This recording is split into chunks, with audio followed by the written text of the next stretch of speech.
Setelah Kaisang Pangarep dan Erina Gudono pamer naik jet pribadi hingga berakhir di bidik KPK, kini giliran Bobi Nasution dan Kahiyang Ayu.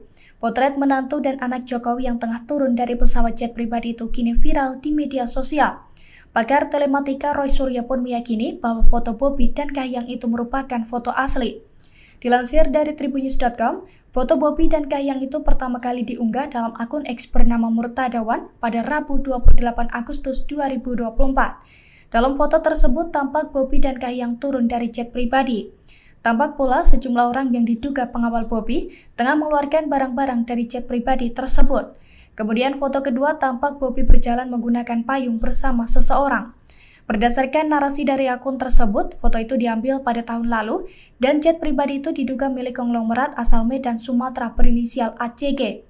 Terkait foto tersebut, Roy Suryo mengungkapkan bahwa jet pribadi yang digunakan Bobi dan istrinya itu berjenis Embraer Legacy 650 dengan kode VPCLL. Dia mengatakan jet pribadi yang ditumpangi Bobi mendarat di Bandara Suwondo Medan pada tanggal 19 Februari 2023. Roy juga mengatakan jet pribadi tersebut juga pernah mendarat di Bandara Adi Sumarmo Solo, tepatnya pada tanggal 11 Desember 2022. Adapun hal itu memiliki kesamaan dengan jet pribadi yang pernah ditumpangi putra bungsu Presiden Jokowi Kaisang Pangarep, yaitu Gulfstream G650ER yang sama-sama pernah mendarat di Bandara Adi Sumarmo. Dengan analisanya tersebut, Roy meyakini foto ketika Bobi dan Kahiyang turun dari jet pribadi adalah asli. Download Tribun X sekarang, menghadirkan lokal menjadi Indonesia.